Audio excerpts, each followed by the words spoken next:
equals 1 to n of partial f, partial x sub I, evaluate at the point, and then you got like x sub I minus a sub I. And then like the next term up is 1/2 the sum I equals 1 to I and j, 1 to n of partial squared f, partial xi, partial xj of the point A times x sub I minus a sub I times x sub j minus a sub j. I'm just expanding what's meant by the formula above up to quadratic order, okay? Now, but let me demystify this a little bit further. Like, what are the first two terms here exactly? Can you tell me like a nicer formula for these two? I mean, really just this one. What is this? How can we rewrite this? What is this?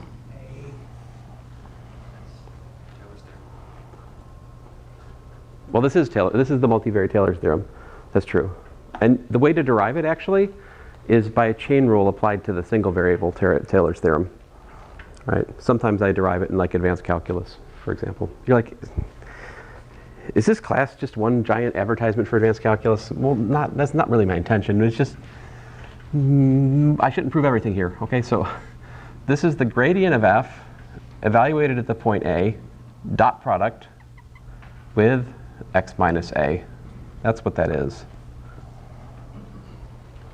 So the linear term in the multivariate power series expansion is in like one-to-one correspondence with the gradient of your function.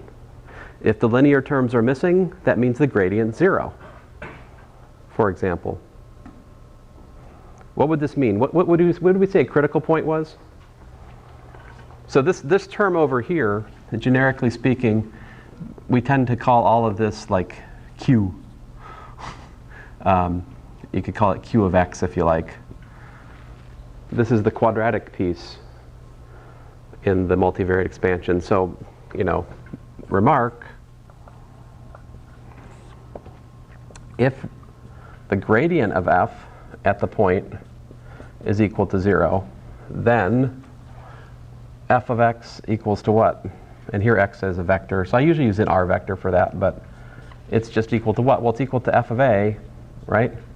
Plus this piece, and then plus higher order stuff. So what this means is that at a critical point, the behavior of a multivariate function is dominated by what? By the quadratic piece. And this is why we can expect there's kind of like a second derivative test for a function of more variables, is that near a critical point, the thing which governs the behavior of the function near the point is this quadratic piece. All right. Now, we only really look at this for functions of two variables in this course in terms of like in-depth analysis. All right. So this is kind of like a more general conceptual remark I'm making at the moment. Like, we have to descend to two variables to have nice formulas. To do this for 3 or more variables, you need linear algebra, because unraveling this requires matrix techniques if it's 3 or more dimensions. Okay, so let's see here. So I actually have a formula. I can find it, show you guys.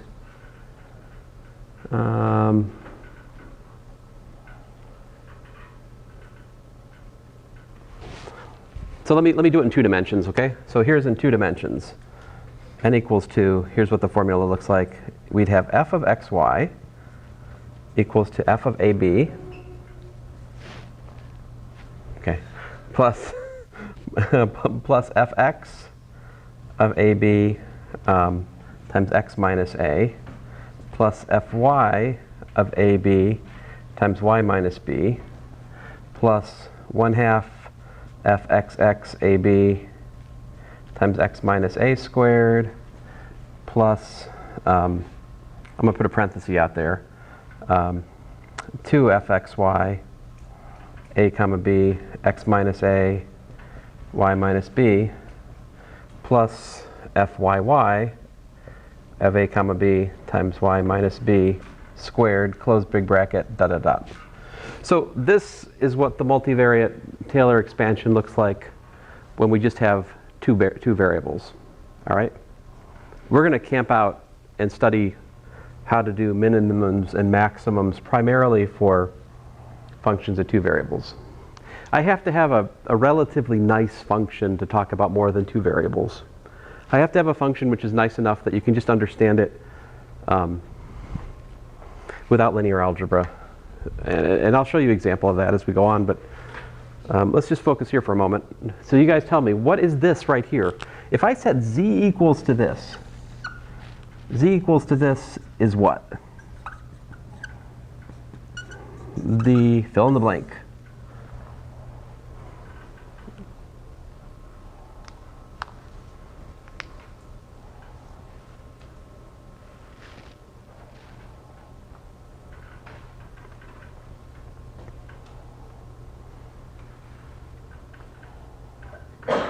The what? There is a gradient here for sure. This is like gradient of f is fx comma fy at ab. That's right. But what is that the equation of? Z equals to just what I've put the curly bracket there. What is this the equation of? Z equals to that. That's the tangent plane. Precisely that. Yep, tangent plane at a comma b comma f of ab, right? To y equals z equals to f of xy. So what's the meaning of the next term? What is that? What's going on here? What's this over here? What is it? Is that a 2 and not the fxy in the red part you just spoke? Oh, that is a 2.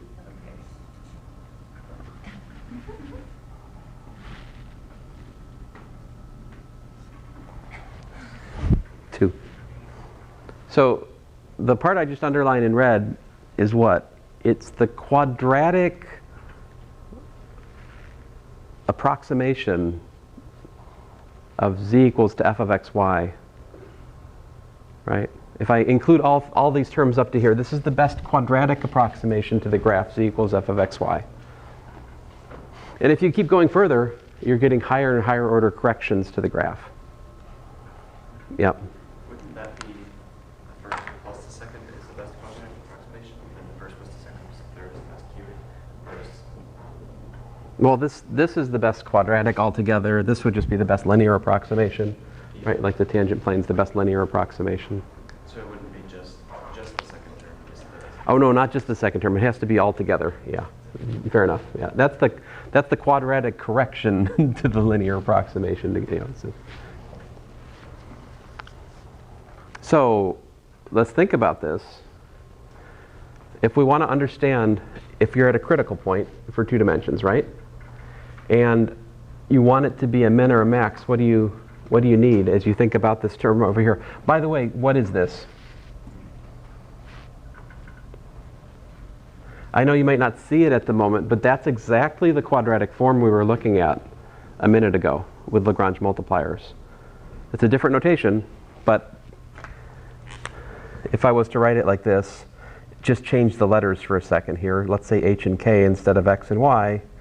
Well, this is like, 1/2 fxx h squared plus, fxy.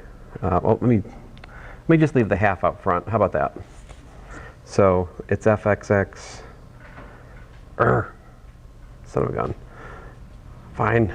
fxx h squared plus 2fxy hk plus, fyy k squared.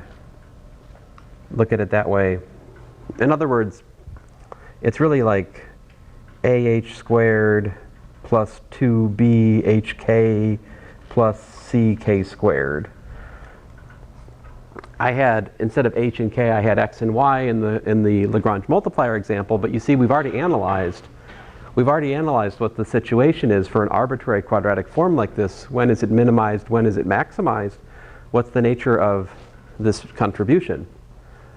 And we know that we can just look at the lambda for that, and depending on what the lambda is, that's going to inform us to whether this is making the graph, assuming this part's 0, right? It's going to tell us whether or not a constant plus this part is a paraboloid, a hyperboloid, a parabolic trough, or what it is. So we can use the Lagrange multiplier example at a critical point where this piece is gone and not contributing. At that critical point, this is dominant, and we can fall back on my Lagrange multiplier example, and we can give conditions on the second partial derivatives, which will tell you whether it's a local min or a local max. So this is my way. I combine the power series idea with the Lagrange multiplier idea to derive the second derivative test. Now, I don't know. You can look at Stewart and you see if you think the derivation of the second derivative test is more understandable.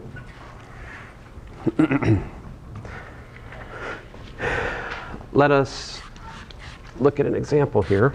Now, I haven't stated the second derivative test. We'll do that tomorrow, okay? Like, I don't want to hurry it. But I do want to show you an example here, or two.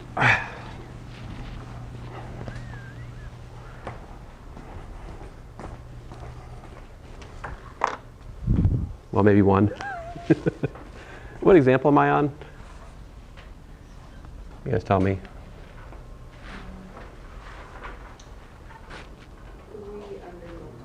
3? 3? 4? Okay. All right, so how about this? Let's look at f of x, y, z equal to, oh, I don't know, e to the, x plus y times the cosine of z squared. Let's just find the power series for this centered at 0. So all I do is I use the Maclaurin series for the exponential. Ooh, no. Stop what I'm doing. Why don't I want to do this? So you guys think about what's going on there.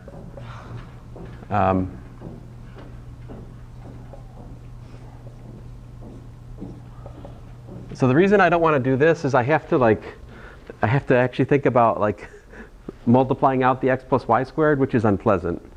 It's easier to do this as e to the x times e to the y cosine of z squared. If I do it like that, then I have just 1 plus x plus dot dot dot dot, 1 plus y plus dot dot dot dot, 1 minus 1